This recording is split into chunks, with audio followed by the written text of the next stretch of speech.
விஜயை இழுப்போம். ஜெயலலிதாவின் ஃபார்முலாவை கையில் எடுத்த எடப்பாடி. அப்போ விஜயகாந்த் கதிதான். சட்டசபை தேர்தலுக்கு இன்னும் 6 மாதங்கள் மட்டுமே இருக்கும் நிலையில் அனைத்து கட்சிகளும் தேர்தல் பணிகளை முடுக்கிவிட்டுள்ளது.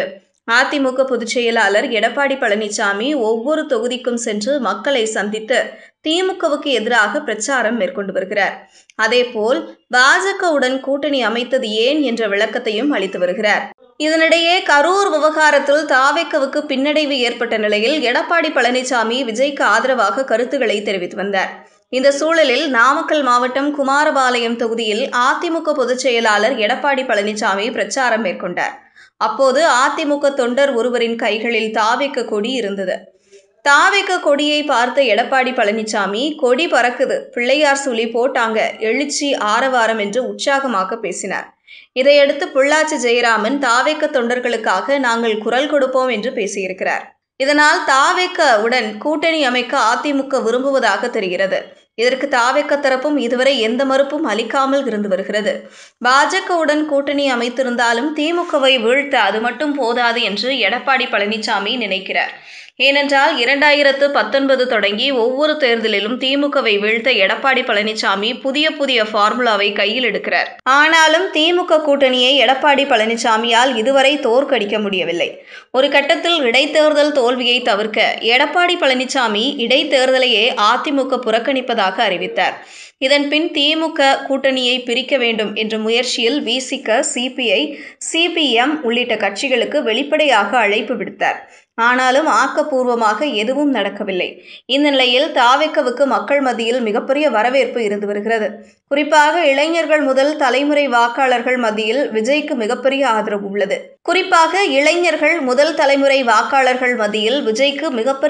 உள்ளது. ஆனால் எடப்பாடி பழனிசாமிக்கு அதுதான் மிகப்பெரிய சிக்கல். எடப்பாடி பழனிசாமியால் புதிய வாக்காளர்களை ஈர்க்க முடியவில்லை. இதனை நன்றாக எடப்பாடி பழனிசாமி உணர்ந்துள்ளார். இதன் காரணமாகவே தாவேக்காவை தங்கள் பக்கம் இழுக்க எடப்பாடி பழனிசாமி முடிவு செய்திருக்கிறார். விஜய் கூட்டணிக்கு வந்தால் அதிமுகவின் வெற்றி கிட்டத்தட்ட உறுதியான ஒன்றுதான். அதேபோல் அதிமுக தொடர்ந்து 5 ஆண்டுகளுக்கு மேல் ஒருமுறை கூட எதிர்க்கட்சியாக இருந்ததில்லை. அதிமுக நிர்வாகிகள் 5 ஆண்டுகளுக்கு ஒருமுறை அதிகாரத்தில் இருந்து பழகியவர்கள். இதனால் விஜயை கூட்டணிக்குள் இழுத்து வெல்வதே எடப்பாடி பழனிசாமியின் பிரதான நோக்கமாக உள்ளதாக பார்க்கப்படுகிறது. இதன் பின் தாவேக்காவை கொஞ்சம் கொஞ்சமாக உடைத்து விடலாம் என்று எடப்பாடி பழனிசாமி கணக்கு போடலாம். ஏனென்றால் 2011 திமுக ஆட்சிக்கு எதிராக மிகப்பெரிய அதிருப்தி மக்கள் மத்தியில் இருந்த போதும் ஜெயலலிதா தேமுதிகவுடன் கூட்டணி அமைத்தார். அப்போது அதிமுக தனி பெரும்பான்மையுடன் வென்றதோடு தேமுதிக எதிர்க்கட்சியானது. தேமுதிகவுடன் கூட்டணி அமைத்து வென்றபோதும் அதிமுக கொஞ்சம் கொஞ்சமாக தேமுதிகவை உடைத்தது. எம்எல்ஏ பதவி பறிபோய்விடும் என்பதால் தேமுதிக அதிருப்தி எம்எல்ஏக்கள் என்று ஒரு புதிய அணி உருவாகியது. அதனை 5 ஆண்டுகளில் ஜெயலலிதா செய்து காட்டினார். இறுதியாக அவர்களில் பலரும் அதிமுகவில் ஐக்கியமாகினர். அதே ஃபார்முலாவில் தாவேக்காவை அணுக எடப்பாடி பழனிசாமி முடிவு செய்திருப்பதாக விவரம் அறிந்தவர்கள் கூறுகின்றனர். ஒருவேளை தாவேக்கா தலைவர் விஜய் அதிமுகவுடன் கூட்டணி அமைக்க முடிவு செய்தால் புதிதாக பதவிக்கு வந்த தாவேக்காவினர் பலரும் அவருக்கு எதிராகவே திரும்ப வாய்ப்புள்ளது. இதனால் விஜயகாந்துக்கு நேர்ந்த கதியே விஜய்க்கும் ஏற்படலாம்.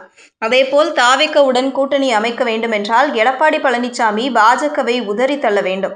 ஆனால் பாஜகவை கூட்டணியில் இருந்து வெளியேற்றினால் டெல்லி மேலிடம் எடப்பாடி பழனிசாமிக்கு மிகப்பெரிய நெருக்கடியை உருவாக்கலாம். செங்கோட்டையனை போல் எஸ்பி வேலுமணியும் எடப்பாடி பழனிசாமிக்கு எதிராக திரும்பவும் வாய்ப்புகள் உள்ளது. இதனால் அதிமுக பாஜக கூட்டணிக்குள் விஜய் இணைய வாய்ப்புகள் குறைவு என்றே பார்க்கப்படுகிறது. திமுகவை வீழ்த்த வேண்டும் என்ற நோக்கில் கொள்கை எதிரியான பாஜகவுடன் கூட்டணி அமைத்தால் அது விஜய்க்கும் பின்னடைவு ஏற்படும். ஆனாலும் அடுத்த 3 மாதத்தில் விஜயின் முடிவு என்னவாக இருக்கும் என்ற கேள்வியே மக்கள் மனதில் உள்ளது.